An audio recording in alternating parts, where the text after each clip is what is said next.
we are definitely not picketing the trade show. We love all of our IATSE brothers and sisters, and it just so happens, we're here every day, and there's a little bit of an overlap today, but they are not related.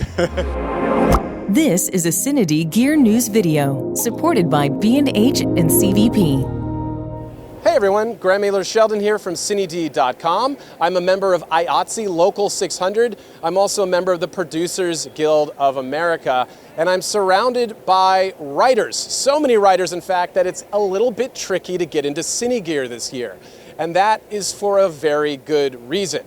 Streamers, studios, they've been crunching the size of writers' rooms. They've been reducing residuals. They've not been providing viewership numbers. Writer rooms are getting smaller. They're working less overall weeks. And these are legitimate grievances that the WGA has. And the writers all around me right now picketing, they're responsible for most of the content that you watch every single day. So we're going to talk to a couple writers today outside Cine Gear 2023 and find out what's up, why are they out here today. All right, I'm joined by Bryce here from the WGA. Bryce, tell me what's going on here today. So we're striking. We're on day 32. We've been here every day, 5 days a week. We're at the Paramount lot. And yeah, we got a lot of groups coming today. There are a few meetups. There's the USC contingent. There's an actors podcast, so there's a big SAG contingent. And we also have Death Row Records. We have Snoop and Dre sending us a bunch of things across the way. So that's a really exciting day today.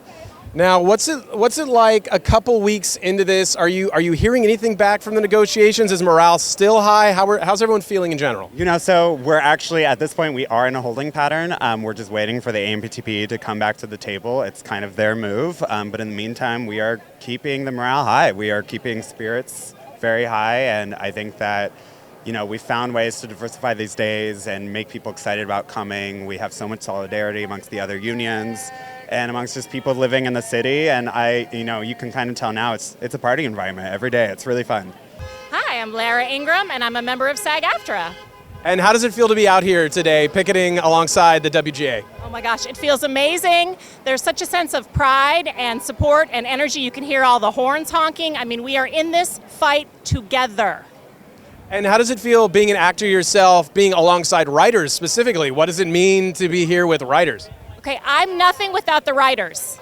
I'm an actor. They write magic words. I say them, and we bring things to life. So it starts on the page, and that's why I'm here for them, because we need them, and they need us. It's a mutually beneficial thing, and it's David versus Goliath, and I think we know the end of that story, don't we? Just in general, the feeling of solidarity that we've had out here has been so amazing.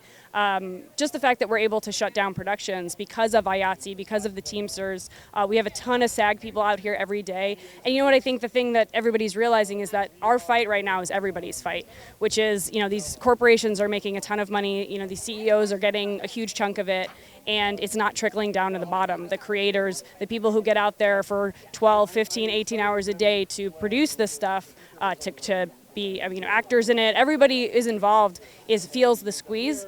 So personally, it's been amazing to be out here. It's tiring, it's hot sometimes, but there is such an incredible feeling of support that none of that matters when you're out here and when you're feeling, and we get honks all the time. We give a ton of support from LA, from other people, other industries that are union members. We've just been feeling so much support, so that definitely helps.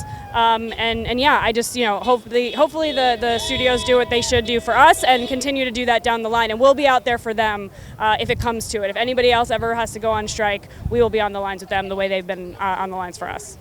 Now, you mentioned the AMPTP. That's an organization made up of most of the largest streamers, studios here, especially in Hollywood, but also elsewhere. What's it like hearing all the support, too? As cars are driving by, we're hearing all these honking constantly. Yes.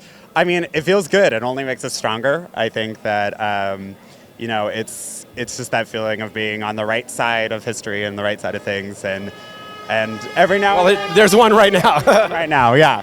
Every now and then you get someone who jeers and yells at us, but I would say 99.9% of people coming by are of utmost support. Now, Now, it's a laundry list, I would say, of legitimate grievances against the AMPTP. Can you go through just a couple of them? I know it's tricky because the industry is changing so much, it's changing so quickly, and for my part, the contracts just have to keep up with the change that's already happening every day. Yeah, that's absolutely right. I mean, that's it in a nutshell, is obviously just like making sure that writing continues to be a viable career, especially for the people who have already broken in. And the people that want to break in, we want to make sure that it seems like something that can actually, be something they can work towards and make a living from. But the main points are residuals. For a long time, residuals were really the thing that buoyed people in between jobs, kind of made the bad years paid for by the good years. And just so these guys know, residuals, every time an episode comes out or that you've worked on or perhaps goes into syndication or something like that, or even another media, you get a check in the mail, which is nice, as you're saying, for those in-between times. Yeah, it's really nice. You get that little green envelope, you don't know what's going to be in it, and it keeps you going, especially when you're not working. And that really used to be the model, especially with network TV. So we just want to make sure, that doesn't really exist as much with the streamers anymore. And people need to be able to, especially with these mini rooms, which is another thing we're trying to regulate, which is these smaller time commitments where you get tapped to be in a room, they maybe go 10 weeks, and then the moment that you start that job, you kind of have to be looking for the next one already. And that is kind of a model that we need to break open a little and get higher commitments from these productions for the writers so that they can actually spend more time in the room and find their footing, get roots down. That's the other big thing. And just minimums. We need to raise the minimums across the board for feature writers as well as TV writers and variety comedy writers as well.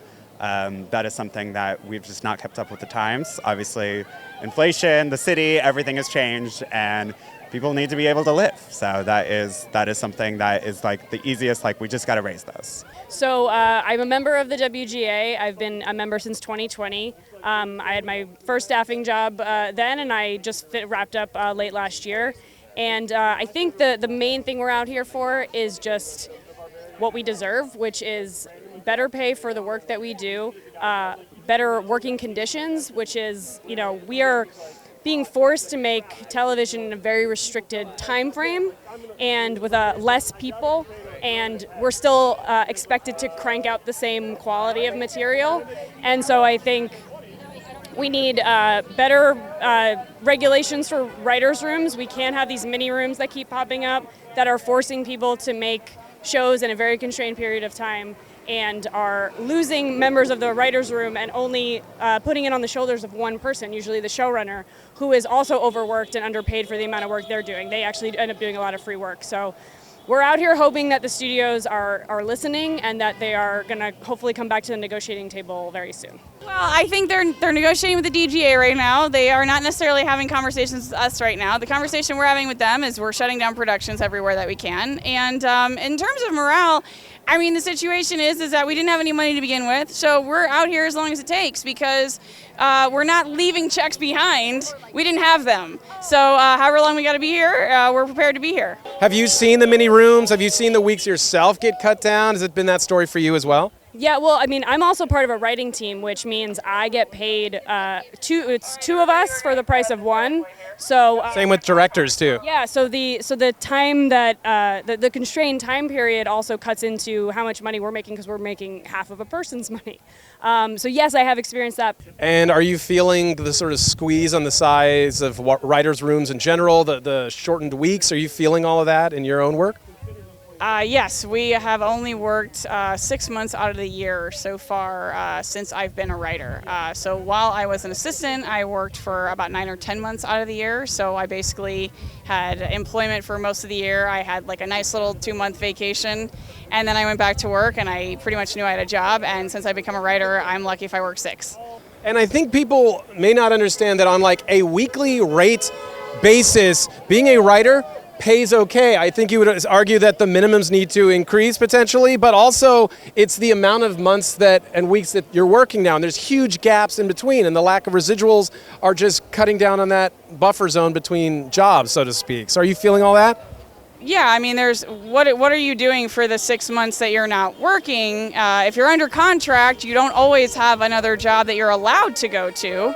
And if you do have the potential of going back to your show, another show doesn't necessarily want to hire you because you might leave. So it depends on when you can interview for that job, what your availability is like. And then if you're trying to save the money that you made for 6 months, I mean, I'm a member of a team, so I get half of the pay of everyone else. And then I'm trying to stretch that salary over the course of a year, assuming that my show then gets picked up. And then I'm already behind.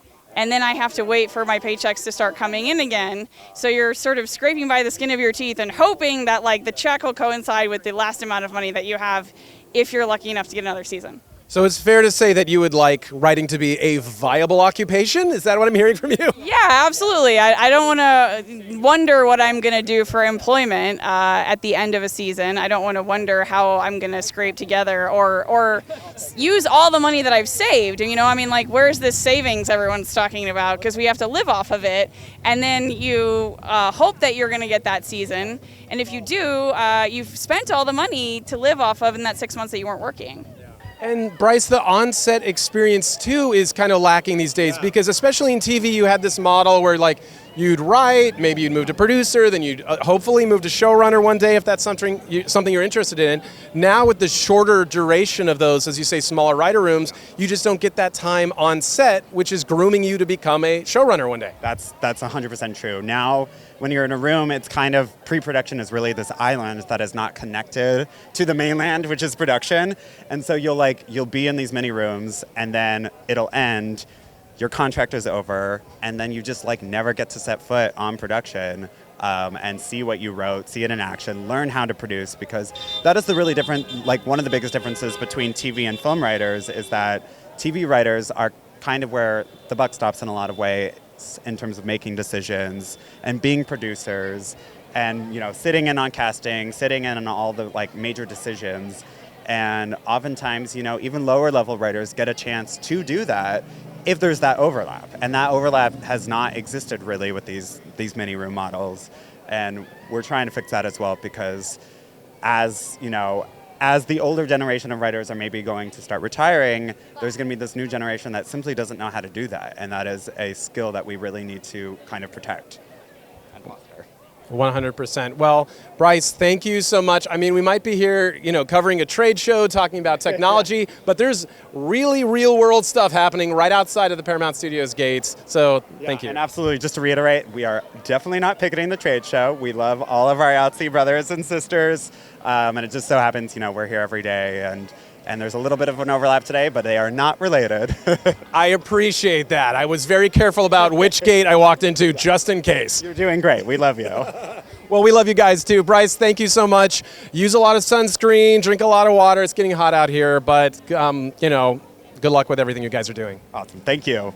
The gear is important. The new technology is important. But the other thing that's important are the people that make the content that we know and that we love. All the writers are out here today, joined even by members of SAG, other unions, DGA. They're all excited to be here, and they're trying to make change, meaningful change for their industry and the industry as a whole. Stay tuned for more continuing coverage from CineGear 2023 at Paramount Studios.